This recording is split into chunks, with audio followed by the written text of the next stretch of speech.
روزے کی حالت میں بندے میں یہ ایک جذبہ پیدا ہوتا ہے کہ وہ رب تبارک و تعالیٰ کی نافرمانی والے کاموں کو انکار کر دیتا ہے۔ تو در حقیقت اگر روزے کی لاجک دیکھی جائے، جس کو قرآن مجید میں بھی بیان کیا گیا کہ تقوی جو ہے اس کا حصول، یہ ایک بنیادی شریعت کی طرف سے مقصد ہے۔ ایک لفظ استعمال کیا جاتا ہے تصوف کی اصطلاح میں، مجاہدہ۔ مجاہدہ یہ کیا ہوتا ہے؟ شاید یہ سمجھا جاتا ہے کہ جو مجاہد ہوتا ہے وہ مجاہدہ کرتا ہے۔ امام بدر الدین عینی رحمۃ اللہ تعالی علیہ نے عمدۃ القاری میں اس کی جو ڈیفینیشن کی ہے اس کا میں خلاصہ ذکر کرتا ہوں۔ مجاہدہ یہ ہوتا ہے کہ اپنے نفس کو اس کے ہر ایسے ارادے سے روک لینا کہ جو ارادہ اسے عبادت اور طاعت الہی کے علاوہ کسی اور کام میں مشغول کر رہا ہے۔ یعنی جو بندے کی حیات کا مقصد ہے رب تبارک و تعالیٰ کی بندگی کرنا، عبادت کرنا، اس سے مشغول کرنے والا جو بھی کام ہو تو اپنے نفس کو اس کام سے، اس ارادے سے روکنا، یہ مجاہدہ کہلاتا ہے۔ ہم روزے میں دیکھتے ہیں تو یہ بنیادی عنصر موجود ہے کہ روزہ انسان میں مجاہدے کی صلاحیت پیدا کرتا ہے۔ اشفاق بھائی دیکھیں، انسان بنیادی طور پر دو چیزوں سے مرکب ہے، ایک اس کا جسم ہے اور ایک روح ہے۔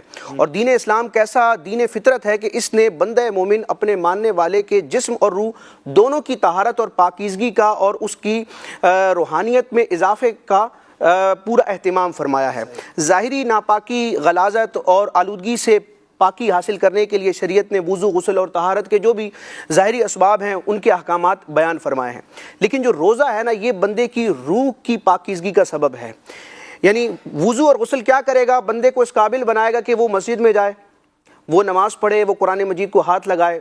کئی ایسی عبادات ہیں کہ جن کے لیے وضو اور طہارت، غسل جو ہے وہ شرط ہے۔ جس طرح وضو اور غسل ہمارے لیے کئی عبادات کو ہمارے لیے جائز کرتا ہے اور ہم اس قابل ہو جاتے ہیں کہ وہ کام کر سکیں، تو اسی طرح رب تبارک و تعالیٰ کی جمال کا مشاہدہ کرنا، رب تبارک و تعالیٰ سے مناجات کرنا، یہ بھی بندے کی طاعت اور بندے کی روح کے لیے ضروری چیزیں ہیں۔ تو گویا کہ روزہ بندے کی روح کو اس کام کے لیے تیار کرتا ہے۔ حضرت موسیٰ کلیم اللہ علیہ نبینا علیہ الصلوۃ والسلام کو ہم دیکھتے ہیں کہ جب آپ کوہ طور پر تشریف لے گئے تو وہاں کوہ طور پر رب تبارک و تعالیٰ سے ہم کلامی کے لیے جب آپ کا یہ معاملہ ہوا تو اس سے 40 دن پہلے آپ نے روزے رکھے اور روزے کی حالت میں پھر آپ کوہ طور گئے۔ تو اس سے یہ سمجھ میں آتا ہے کہ جو روزہ ہوتا ہے یہ بندے کی روح کو پاکیزگی اور طہارت عطا فرماتا ہے، اور رب کے قریب ہونے کے لیے اس کا راستہ ہموار ہوتا ہے۔ جی، اور روزے کی ایک اور خصوصیت جو دیگر عبادات کے مقابلے میں ہے کہ دیگر عبادات ایسی ہوتی ہیں کہ فزیکلی انسان کوئی ایکٹیویٹی کرتا ہے تو وہ عابد قرار پائے گا۔ جیسے نمازی ہے، جب نماز پڑھے گا وہ باقاعدہ تو وہ نمازی کہلائے گا۔ سلام اس نے پھیر لیا تو اب وہ نمازی نہیں ہے۔ اگر وہ تسبیح کر رہا ہے تو جب تک اس کی زبان حرکت کرے گی، آواز پیدا ہوگی، وہ تسبیح کرنے والا قرار پائے گا۔